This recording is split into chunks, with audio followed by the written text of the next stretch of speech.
my daughter said with contempt. Don't count on getting a penny of Mom's 56 million. Confident of her victory, she beamed with anticipation of the inheritance she considered hers. But when the will was read, she turned pale upon hearing my name. Before we continue, please subscribe to the channel and let us know where you are listening in the comments. The ceramic exploded against the kitchen floor, coffee spreading like spilled blood across white tiles. My morning routine shattered along with my favorite mug, as the phone rang with that particular urgency that cuts through peaceful moments like a blade. Kenneth Morgan speaking. I pressed the cold device against my ear, already knowing something was wrong. Normal calls don't come at 8:30 on Thursday mornings with such insistence. Mr. Morgan, this is Robert Sterling from Sterling Hayes and Associates. I represent your former wife, Isabella Chen Morgan. The voice carried that careful, professional tone lawyers use when delivering devastating news. I'm afraid I have some unfortunate information to share with you. My chest went hollow. What kind of information? Isabella passed away 3 days ago. Sudden cardiac arrest. The words hit me like a physical blow. Dead. Isabella was dead. I gripped the kitchen counter, my knuckles turning white against the marble surface. The morning light streaming through my Queen's apartment window suddenly felt too bright, too normal for a world where Isabella no longer existed. That can't be right. My voice sounded foreign, distant. She's only 50. She was always so healthy. So I understand this is shocking, Mr. Morgan.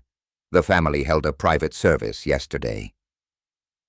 Sterling's tone softened slightly. However, there's another matter. Isabella left a comprehensive will and you were mentioned prominently in her estate planning. I sank into the kitchen chair, still processing the first bombshell. Me? But we've been divorced for 10 years. We barely spoke. Yes, sir. That's precisely why I'm calling. The will reading is scheduled for tomorrow afternoon at 2 Waku. Your presence is specifically requested. After hanging up, I sat motionless in my small kitchen, surrounded by the debris of my shattered morning. Coffee dripped steadily from the counter edge, marking time in a world that had suddenly shifted beneath my feet. I walked to the living room where old photo albums gathered dust on forgotten shelves. My hands moved without conscious thought, pulling out the leather-bound book I hadn't touched in years. There she was on the first page, Isabella at 21, laughing at something I'd said. Her dark hair catching sunlight on the Boston University campus. Her smile was radiant, unguarded, nothing like the polished executive she'd become before our marriage crumbled. In this photo, she wore a simple sweater and jeans, her economics textbook tucked under one arm, looking at me like I was the most fascinating person in the world. I touched the faded photograph, remembering how my heart had raced the first time I'd worked up the courage to approach her in the library. She'd been surrounded by intimidating textbooks, but her eyes had lit up when I'd stammered my request for tutoring help. The phone call echoed in my mind. Isabella gone. After all these years of carefully maintained distance, of structured conversations about Brooke's visitation schedule, of polite but cold exchanges at graduation ceremonies and school events. Now there would be silence forever. I remembered the first time I saw her. The economics section of Boston University's library had always intimidated me, with its towering shelves of complex theories I couldn't grasp. But there she sat perfectly at ease among the academic chaos, highlighter moving across pages with confident strokes. Isabella Chen had a reputation among our class, brilliant, ambitious, and completely out of my league. Her professors called on her constantly, knowing she'd have thoughtful answers. Other students borrowed her notes. She carried herself with a quiet confidence that made my business administration major feel pedestrian. "Excuse me," I had managed, clutching my failing midterm exam like evidence of my incompetence. "Could you help me understand supply and demand curves? I'm completely lost." She'd looked up from her textbook, and I'd nearly lost my nerve entirely. Her eyes were warm brown, intelligent, and kind. A smile tugged at the corner of her mouth. Supply and demand. She had closed her book deliberately. "Sure, but only if you buy me coffee afterward. Good tutoring requires serious caffeine." That first coffee date lasted 4 hours. We'd claimed a corner table at the campus cafe, economics forgotten as we discovered each other's dreams. Isabella wanted to revolutionize business through technology. This was 1995, when the internet was still mysterious to most people, but she saw possibilities others missed. "I want to create something that changes how people work together," she'd explained, eyes bright with ambition. "Software that makes businesses more efficient, more human." I'd shared my simpler dreams, a steady job, maybe managing a small company someday, definitely marriage and children, dreams that seemed modest next to her grand visions. But she'd listened like they mattered. "You'd be amazing at management," she'd said. "You actually listen to people. That's rarer than you think." Throughout that spring semester, we'd become inseparable. Study sessions in the library evolved into long walks across campus, where she'd explain her latest business ideas, while I'd point out the practical challenges she'd overlooked. We balanced each other perfectly, her soaring ambition grounded by my steady pragmatism. Our first kiss happened under the blooming cherry trees near the student union. She'd been describing her internship interview when I'd stopped listening entirely, lost in the way afternoon light caught in her hair. "Are you even paying attention to me?" she'd laughed. "Always," I'd whispered. And then somehow we were kissing, soft and tentative at first, then deeper as months of building attraction finally found expression. By senior year, we were planning our future together. Isabella's startup ideas had evolved into concrete business plans, complete with market research and financial projections. She'd work on launching her company while I'd provide stability through traditional employment. "We'll be a team," she'd said one evening as we'd walked hand in hand through Boston Common. "Your practical mind keeps my crazy ideas grounded. My ambition pushes you toward bigger dreams." Graduation day arrived warm and bright. As we'd posed for photos in our caps and gowns, I'd known with absolute certainty that this woman was my future. That evening in the same cafe where we'd had our first coffee, I dropped to one knee with my grandmother's simple gold ring. "Isabella Chen, you've made me braver, smarter, and happier than I ever thought possible." My voice had shaken with nervous energy. "Will you marry me?" Her yes had been immediate, joyful, accompanied by tears that made her eyes shine even brighter. We'd married 6 months later in a small ceremony at her parents' house, surrounded by family and close friends, simple vows, simple reception, simple dreams of building something beautiful together. We thought we had it all figured out. Our first home was a modest 2-story house in Westchester with a small garden and enough room for the family we planned to build. Isabella had insisted on a corner office for her business planning, while I'd claimed the basement for a workshop where I could tinker with furniture projects. Those early married months felt magical. We'd wake up together, share coffee while reading different sections of the newspaper, then head off to our respective jobs. Isabella to her marketing position at a tech firm, me to my role as an assistant manager at a regional logistics company. Evenings belonged to us and Isabella's growing business dreams. She'd spread papers across our kitchen table, sketching organizational charts and software flowcharts, while I'd cook dinner and offer feedback on her ideas. What if your efficiency software could integrate with payroll systems? I'd suggested one autumn evening, stirring pasta sauce while she worked. Small businesses would love streamlined operations. Kenneth, that's brilliant. She jumped up to kiss me, then immediately started scribbling new notes. You always see the practical applications I miss. When Isabella discovered she was pregnant in early 1999, our joy was complete. We'd converted the spare bedroom into a nursery, painting walls soft yellow, since we decided to wait for the birth to learn the baby's gender. Isabella had worked right up until her due date, determined to launch her company's beta version before becoming a mother.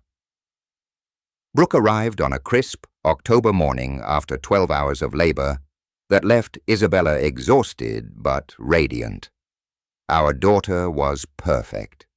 Tiny fists, dark hair like her mother's, and lungs that announced her presence to the entire maternity ward. She's going to change the world, Isabella had whispered, cradling our newborn daughter. Just like her mother, I'd replied, stroking Isabella's sweat-dampened hair. Those first months of parenthood tested us, but also strengthened our partnership. We'd developed a rhythm. I'd handle night feedings, so Isabella could rest before long days spent coding her software prototype. She'd take over when I'd return from work, giving me time with Brooke while she debugged programs.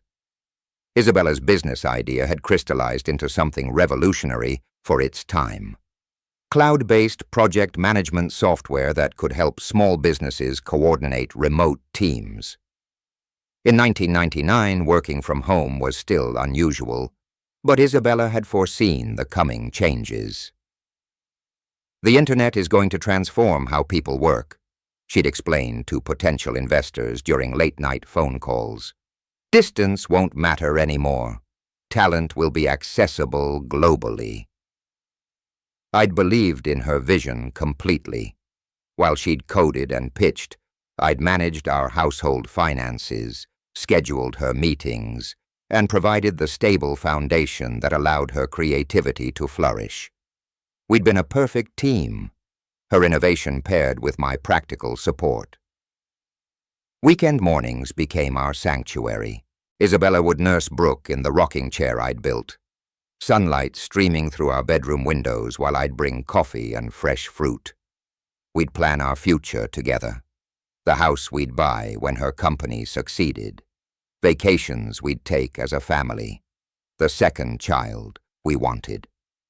I want Brooke to see that dreams become reality through hard work and partnership.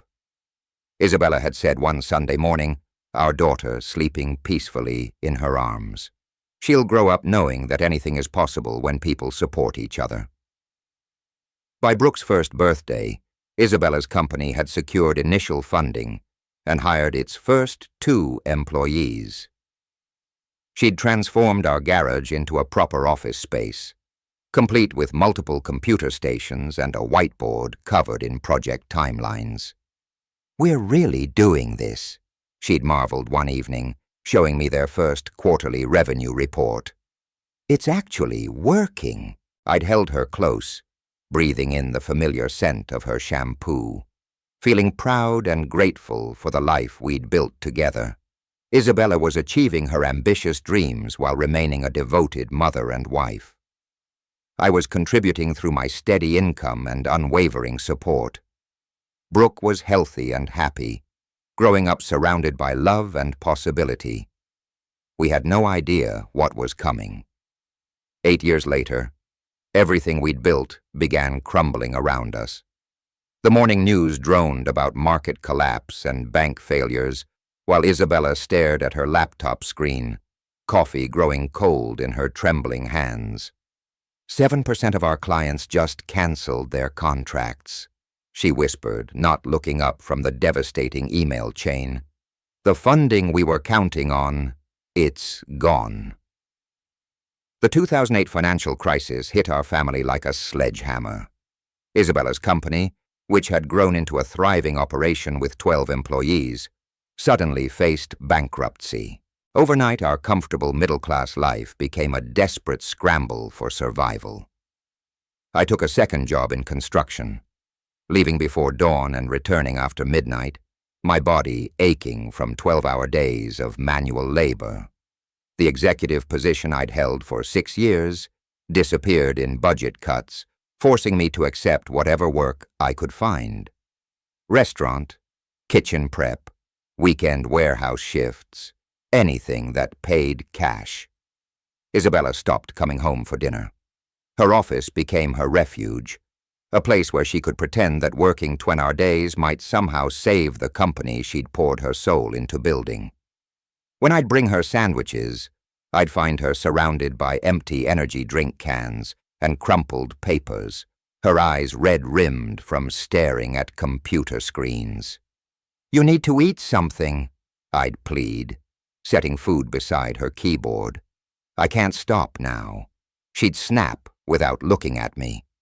"Every minute I'm not working, we're losing money we can't afford to lose."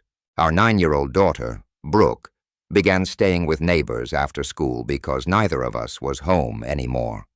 The babysitter we'd hired became more parent than we were, helping with homework, making dinner, tucking Brooke into bed while we fought financial fires.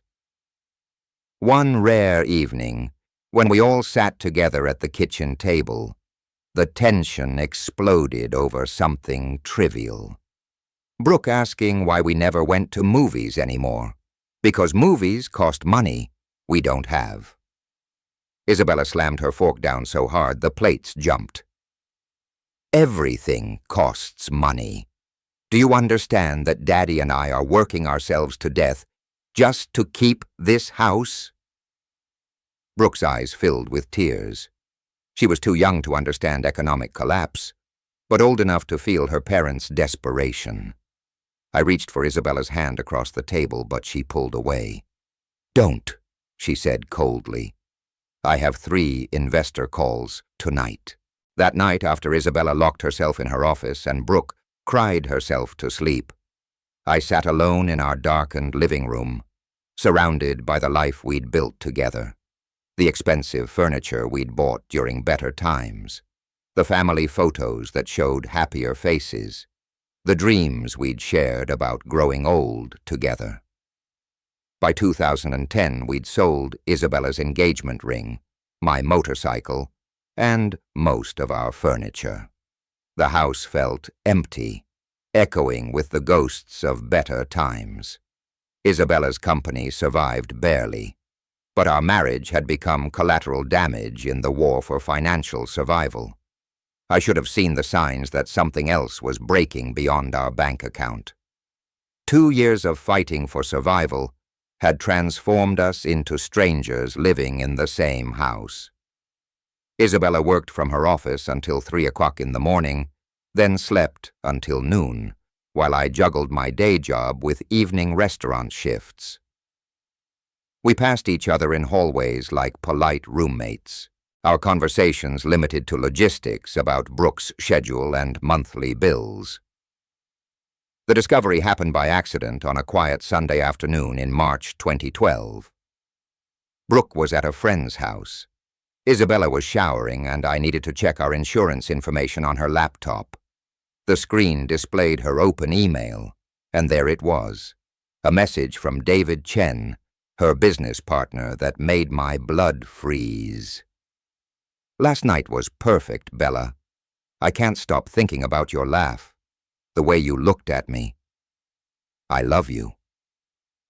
My hands shook as I scrolled through months of correspondence, intimate messages about stolen lunches, late-night conversations in her office, feelings they'd both tried to resist. The emotional affair had clearly become physical, probably starting during the worst of our financial crisis when I'd been working 80-hour weeks, and Isabella had needed someone who understood her professional struggles. "What are you doing on my computer?" Isabella's voice came from behind me, sharp with panic. I turned slowly, the laptop screen still glowing with evidence of her betrayal. Who exactly is David, and why is he writing love letters to my wife? Her face went pale, then flushed red. Kenneth, I can explain. Explain what?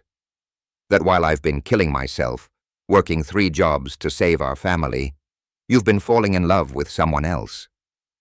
My voice rose despite my efforts to stay calm. How long, Isabella? How long has this been going on? It's not what you think. She grabbed for the laptop, but I held it out of reach. David understands what I'm going through with the company. He gets my dreams, my stress. I supported your dreams for 15 years. The words exploded out of me. I gave up my own career advancement to be your foundation. I worked myself into exhaustion to keep us afloat while you built your empire. But you never really understood, she shouted back. You were supportive, yes, but you never felt the passion I felt. David and we share something deeper. We shared something deeper. We had 15 years together, a child, a life. I slammed the laptop shut. Apparently that meant nothing compared to your business partner's understanding of quarterly reports. 13-year-old Brooke appeared in the doorway, her face confused and frightened. Why are you yelling? What's happening? Isabella immediately switched to protective mother mode. Daddy's upset about work stress, honey. Everything's fine. But everything wasn't fine. Over the following weeks, Isabella moved into the guest bedroom while we tried counseling, but her heart was already gone. She'd found something with David that she claimed I could never provide. Complete understanding of her professional ambitions, shared excitement about business challenges, intellectual partnership that went beyond domestic support. The divorce proceedings dragged through 2013 and 2014. Isabella got primary custody of Brooke, keeping our Westchester house and her recovered company. I moved to a small apartment in Queens, visiting my daughter every other weekend under court-supervised arrangements that felt like prison visits. Brooke blamed me entirely for the family's destruction. In her teenage logic, I was the one who left. Therefore, I was the abandoner. Isabella never contradicted this narrative, perhaps finding it easier than explaining adult complexities about emotional infidelity and irreconcilable differences. The last day I spent in the house we shared. I packed my clothes and a few personal items while Isabella worked in her office, and Brooke stayed at a friend's house to avoid the awkwardness. Rain drummed against the windows as I loaded cardboard boxes into my car, each one containing pieces of a life I'd never get back. Looking back at the house in my rearview mirror, I knew I was losing more than a marriage. I was losing my identity as a husband and father, my place in a family structure that had defined me for nearly 2 decades. I never saw them again until today. The rain at Greenwood Cemetery fell steadily, turning the elegant memorial service into something from a film noir. I stood at the chapel's edge, water dripping from my cheap umbrella, watching mourners and expensive black coats gather around Isabella's casket. 10 years had passed since I had last seen my daughter, and now Brooke stood near the front of the chapel like a stranger. She'd grown into Isabella's vision of success, designer dress, confident posture, the kind of polished appearance that commanded respect in corporate boardrooms. But something cold emanated from her, a hardness that hadn't existed in the child I'd raised. I approached hesitantly, unsure of my welcome. Several mourners recognized me, their whispered conversations and pointed stares making clear I was an unwelcome ghost from Isabella's past. These were her business associates, wealthy friends from her current life, people who probably knew nothing about the struggling family man who'd once shared her bed. At the casket, I found a moment of private goodbye. Isabella looked peaceful, younger somehow. The stress lines I remembered from our final years together smoothed away. I touched the cold metal rim and whispered an apology for all the ways we'd failed each other. Look who decided to show up. The voice behind me dripped with theatrical disdain. Dad, the caring father, gracing us with his presence at last. I turned to face my daughter, my heart breaking at the venom in her eyes. Brooke, I save it. She stepped closer. Her voice pitched perfectly for the watching crowd. 10 years of silence, and now you crawl out for the funeral. How thoughtful.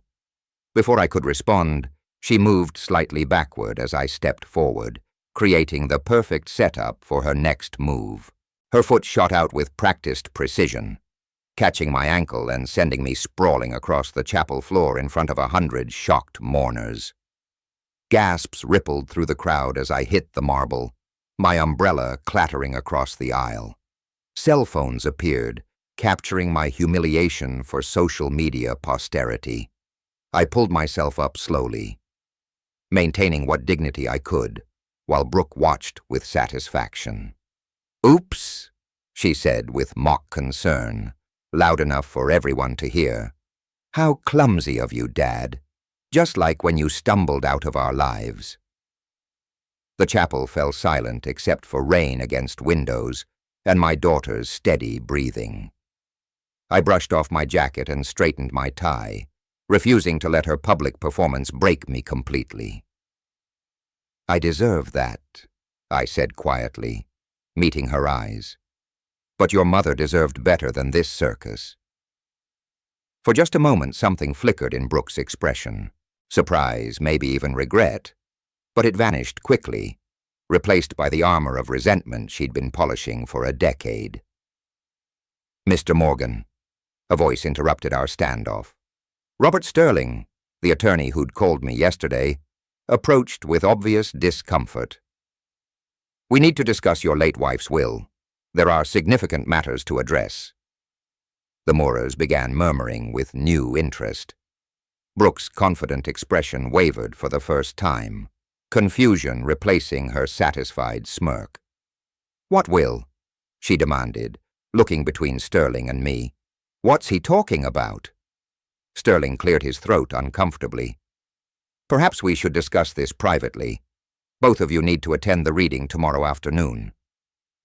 My daughter's perfect composure finally cracked, revealing the uncertainty beneath her polished exterior. I pushed myself up from the marble floor, ignoring the sharp pain in my scraped palms and the grass stains spreading across my only decent suit. Around us, the chapel had fallen into that particular kind of silence that follows public disasters, heavy, uncomfortable, thick with second-hand embarrassment. Brooke stood over me, satisfaction radiating from her perfectly composed features. She'd planned this moment, choreographed my humiliation down to the last detail. The expensive Moorers shifted in their seats, some recording discreetly with their phones, others whispering behind manicured hands. Feel better now? I asked quietly, brushing cemetery dirt from my jacket. My daughter's eyes blazed with 10 years of accumulated anger. You destroyed our lives. Her voice echoed off the chapel walls, disturbing the sacred atmosphere. Mom spent years rebuilding after you abandoned us. She died from the stress of carrying this family alone. The accusation hit harder than my fall. Several guests gasped, and I heard someone behind me whisper, "That's the ex-husband." Another voice added, "How terrible showing up after all these years." Brooke, please. I kept my voice low, respectful of the setting. This is your mother's funeral. She deserves better than this circus. Don't you dare lecture me about respect. She stepped closer, her designer heels clicking against the marble. Where was your respect when you walked out on a 9-year-old girl? When you missed every birthday every graduation, every moment that mattered. An elderly woman in an expensive fur coat approached hesitantly. "Perhaps you could continue this conversation privately. This is hardly appropriate." "Stay out of this," Brooke snapped, her polished facade cracking further. "This man destroyed my family. He has no right to be here." I noticed the funeral director approaching, his face grave with professional concern.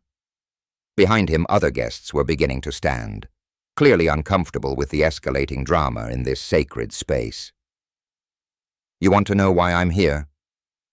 I met my daughter's furious gaze steadily, because despite everything that went wrong between your mother and me, I loved her once.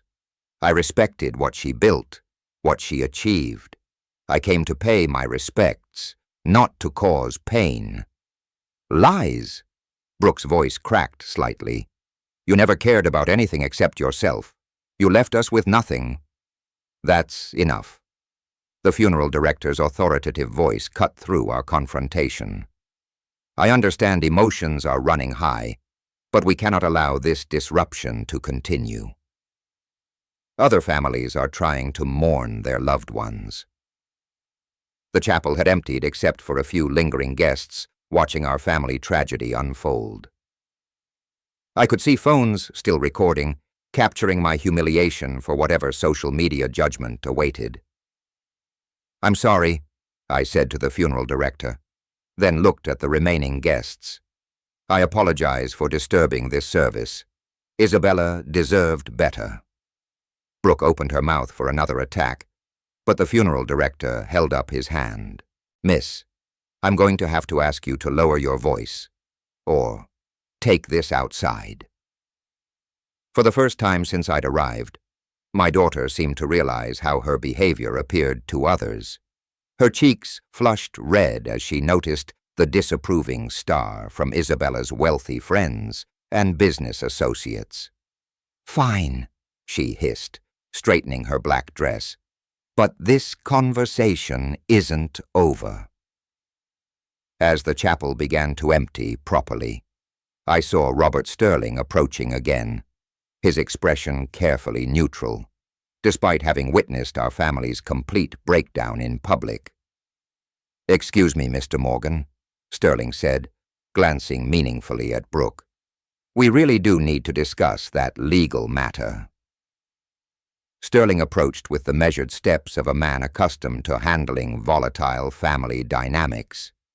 His expensive briefcase and perfectly pressed suit marked him as someone used to dealing with significant money, the kind of attorney Isabella's success could afford.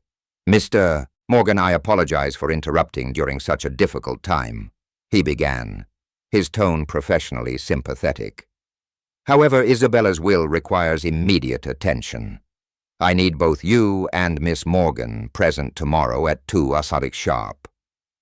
I wiped my still stinging palms on my jacket, leaving faint streaks of blood on the cheap fabric. "Mr. Sterling, I appreciate you thinking of me, but I honestly don't expect Isabella left me anything significant. I'll attend if it's legally necessary, but—" "Oh, please." Brooke's laugh cut through my words like breaking glass. Her earlier embarrassment had transformed back into cruel amusement. "Dad, you're going to witness me inherit $56 million. Won't that be fun for you?" Sterling's expression remained neutral, but I caught something flickering in his eyes. Surprise, perhaps, or concern. He handed me an elegant business card with gold lettering. "The reading will take place at our Manhattan offices. The address is on the card." His voice carried the weight of legal formality. "Both of you are specifically named in the will, so attendance isn't optional." Brooke stepped between us, her confidence radiating like heat. "This is going to be absolutely delicious. 10 years of radio silence, and now Daddy gets to watch me become one of the wealthiest women in New York." She turned to face me directly. "I hope you enjoy watching everything you walked away from passed to someone who actually deserved it." Other mourners were climbing into expensive cars, their quiet conversations probably dissecting the dramatic scene they had witnessed. Rain continued falling steadily, turning the cemetery paths into muddy streams. "Miss Morgan," Sterling said carefully, "I should mention that wills can sometimes contain unexpected provisions. It's best not to make assumptions about—" "Oh, please," Brooke waved dismissively. "Mom and I discussed her estate planning extensively. I know exactly what's coming." She looked at me with undisguised satisfaction. The company, the houses, the investment portfolio, all of it mine. Dad here might get some token gesture, maybe enough for a nice dinner. I felt exhausted by her cruelty, by the whole impossible day. "Brooke, I didn't come here expecting anything. I just wanted to pay my respects to your mother." "How noble," she sneered. The humble ex-husband expecting nothing. "Well, you'll get exactly what you deserve, which is nothing." Sterling cleared his throat uncomfortably. "Perhaps we should save these discussions for tomorrow's formal reading. My office is at 47th and Madison 23rd floor. Please arrive promptly at 2. As he walked away, Brooke turned to me one final time. "I almost feel sorry for you, Dad. Tomorrow's going to be humiliating in a completely different way. But hey, at least you'll finally understand exactly how much Mom valued your contribution to our family." She clicked away toward a waiting black sedan, leaving me standing alone in the cemetery rain, holding a business card that felt heavier than it should. The next afternoon would bring answers I wasn't sure I wanted to hear. Sterling's Manhattan law office occupied an entire floor of a gleaming midtown tower, its mahogany-paneled conference room designed to intimidate and impress. Florida ceiling windows offered commanding views of the city Isabella had conquered, while expensive artwork lined walls that probably cost more than my annual salary. I arrived precisely at 2, wearing my best shirt and the tie I bought for Brooke's high school graduation, the last family event I'd attended. Brooke swept in 5 minutes later, commanding attention in a designer black suit that probably costs more than my monthly rent. "Punctual as always, Dad?" she said without warmth, settling into the leather chair across from me. "Ready for your consolation prize?" Sterling entered carrying a thick legal folder, his expression unreadable. "Thank you both for coming. Isabella's will is comprehensive, so please hold questions until I've finished reading." He opened the document with ceremony befitting its importance. The last will and testament of Isabella Chen Morgan, dated March 15, 2025. The legal preamble seemed endless. Declarations of sound mind, revocation of previous wills, appointment of executives. Brooke drummed manicured fingers impatiently against the mahogany table, clearly eager to hear her inheritance announced. "To my beloved daughter, Brooke Morgan," Sterling read, his voice steady and professional. "I leave my apartment on 5th Avenue, all personal effects contained therein, and the sum of $500,000. The drumming stopped. Brooke's confident expression flickered. "Wait, that's it? What about the company, the investment portfolio, the rest of the estate?" Sterling continued reading without acknowledging her interruption. "To Kenneth Morgan, my former husband, I leave the remainder of my estate, including all business interests, real property, excluding the 5th Avenue apartment, investment accounts, and liquid assets totaling approximately $55.5 million. The words hit me like a physical blow. I gripped the table edge, certain I'd misheard. $55 million. The company Isabella had built from nothing. Everything. That's impossible. Brooke shot to her feet, her face draining of color. There has to be a mistake. Mom would never. She couldn't. There's more, Sterling said calmly. He cleared his throat and continued. I also leave Kenneth full operational control of Chin Morgan Technologies, trusting his practical wisdom to guide the company's future growth. My hands trembled as the magnitude hit me. Not just money, responsibility for Isabella's life's work, for the employees who depended on the company, for everything she'd sacrificed our marriage to build. Kenneth, Isabella's voice seemed to speak through Sterling's careful reading. You were always my foundation, the stable ground beneath my ambitious dreams. I failed you as a wife, but I never forgot your loyalty, your support during our hardest years. I'm asking you to do what I couldn't.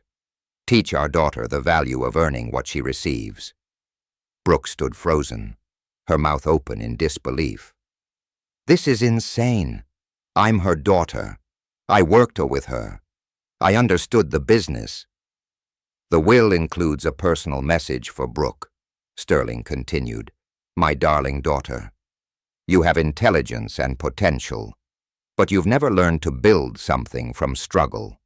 $500,000 is enough to start any life you choose, if you choose wisely. Your father can teach you what I failed to, that the most valuable things must be earned, not inherited. Silence filled the elegant conference room like thick fog. I stared at the legal documents, trying to process that my quiet life of financial struggle had just been completely obliterated. Brooke's silence stretched until it became dangerous. This is insane. Brooke's voice shattered the conference room's professional atmosphere like breaking crystal.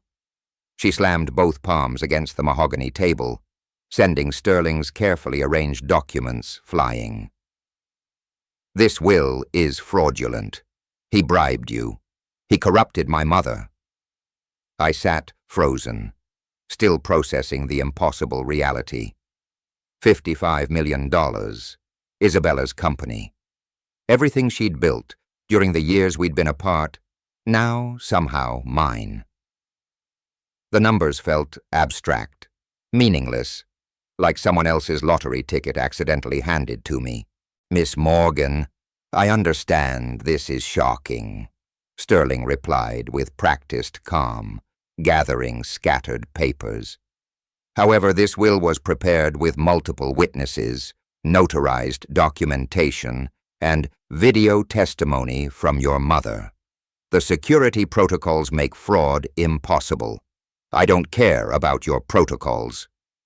Brooke whirled on me, her face flushed with rage. Dad, what did you promise her? What lies did you tell? Did you threaten her when she was dying? The accusation hit like a physical blow. Brooke, I swear to you I knew nothing about this. Nothing. I haven't spoken to your mother in 10 years, except through Christmas cards. Lies. She began pacing frantically, her designer heels clicking against the marble floor like a countdown timer. Mom would never give you everything. She built that company herself. She earned every dollar while you sat in your pathetic apartment, doing nothing. Sterling cleared his throat with authority.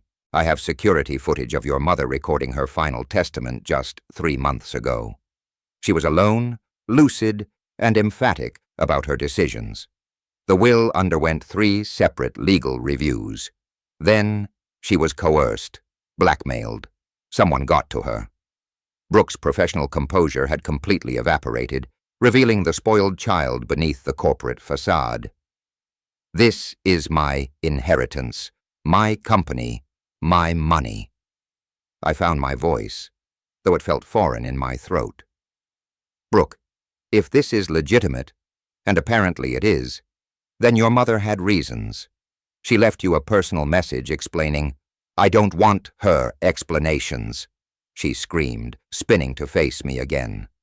I want what's rightfully mine. I worked with her. I understood the business. You've never even seen the inside of a boardroom. Your mother specifically requested that Kenneth learn the business operations. Sterling interjected smoothly. She arranged for a comprehensive transition period with the existing management team. The reality began settling over me like a heavy blanket. This wasn't just money. It was responsibility for hundreds of employees, for decisions that affected real lives, for continuing Isabella's vision in ways I couldn't yet comprehend.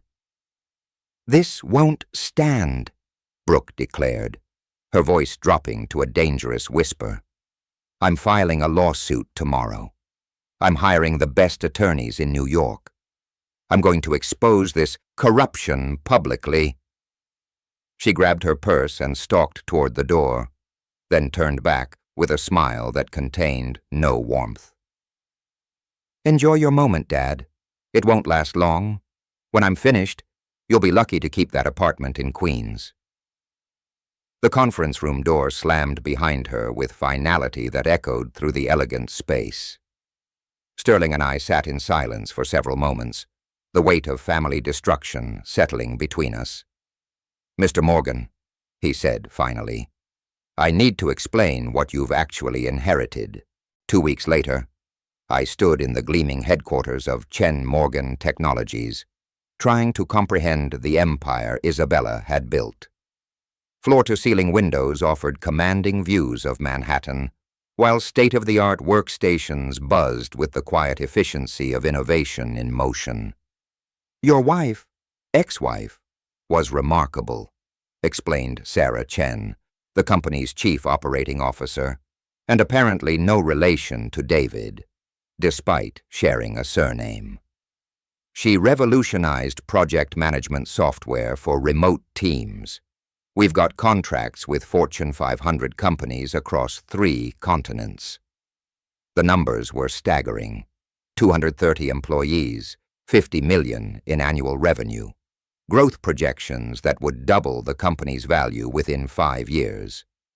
Isabella hadn't just succeeded. She'd built something that mattered, something that employed people and solved real problems." "She talked about you sometimes," Sarah added quietly as we toured the research and development floor, especially near the end. She said, "You were the foundation that let her dare to dream big." Each day brought new revelations about Isabella's vision and values. She'd established scholarships for underprivileged students pursuing technology careers. The company offered 6 months paid family leave and profit sharing for all employees. She'd created exactly the kind of workplace she'd dreamed about in our college conversations. Meanwhile, Brooke's legal challenge moved through the courts with predictable determination. Her attorneys filed motions claiming undue influence, mental incapacity, and fraud. Sterling prepared our defense with meticulous care, assembling documentation that read like a fortress of legal protection. The hearing took place in federal court on a gray morning that matched my mood. Brooke arrived with 3 expensive lawyers, their confidence radiating like expensive cologne. She'd clearly spent significant money on this challenge, probably most of her inheritance. "Your Honor," Brooke's lead attorney declared, "we contend that Kenneth Morgan manipulated a dying woman through promises of reconciliation, exploiting her guilt about their failed marriage." The accusation stung because it contained a grain of the truth I wished were real. I would have treasured reconciliation with Isabella, would have gladly traded all this wealth for one honest conversation about our mistakes. Sterling's response was methodical and devastating. Security footage showed Isabella alone and determined while recording her video testament. Medical records proved her mental acuity right until her death. Financial records demonstrated that she'd been planning this distribution for over a year. "Furthermore, Your Honor," Sterling continued, producing a thick folder, "Kenneth Morgan had no knowledge of these provisions. Phone records show no contact between the parties. The will was secured in our vault, with instructions that he not be contacted until after Mrs. Chen Morgan's death." The judge, a stern woman in her 60s, reviewed the evidence with careful attention. After 2 hours of testimony, she delivered her ruling with clear authority. "The petition is denied. This will demonstrate clear intent, proper execution, and legal validity." The claims of fraud and undue influence are not supported by evidence. Brooke's face crumpled as her attorneys gathered their papers in defeat. She had gambled her inheritance on this challenge and lost spectacularly. As we left the courthouse, I felt vindicated but not victorious. Justice had been served, but a family remained broken.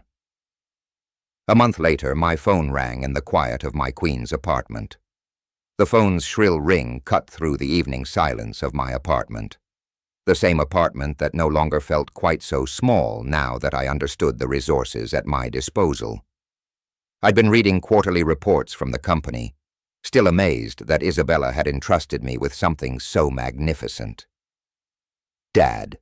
The voice was different, smaller, vulnerable, stripped of the venom I'd heard in the courthouse. "It's Brooke. Could we talk?" A month of silence had passed since her legal defeat. I'd heard through Sterling that she'd spent most of her inheritance on attorney fees, leaving her with barely enough for a security deposit on a modest apartment. "Of course we can talk," I said carefully, settling into my worn recliner. "What's on your mind?" I was wrong. The words came out in a rush, as if she'd rehearsed them about everything, about you, about the will, about Mom's decisions. I've had time to think, and I realize I was just hurt and scared. I recognized the tone, the same calculated sweetness she'd used as a child when asking for allowance increases or later curfews. "I'm listening. I want to make things right between us. I want to be a family again." Her voice caught beautifully on the word family. "I know I said terrible things, accused you of awful things. I was grieving and confused. Brooke, I appreciate you calling, but I need your help. Dad." The vulnerability cracked slightly, revealing desperation underneath. I lost my job when the lawsuit became public. My apartment applications keep getting rejected. I'm running out of money and I don't know what to do. There it was, the real reason for her newfound humility. I'd learned to recognize manipulation during my business education these past weeks, studying Isabella's notes about employee management and motivation. "I understand you're struggling," I said gently.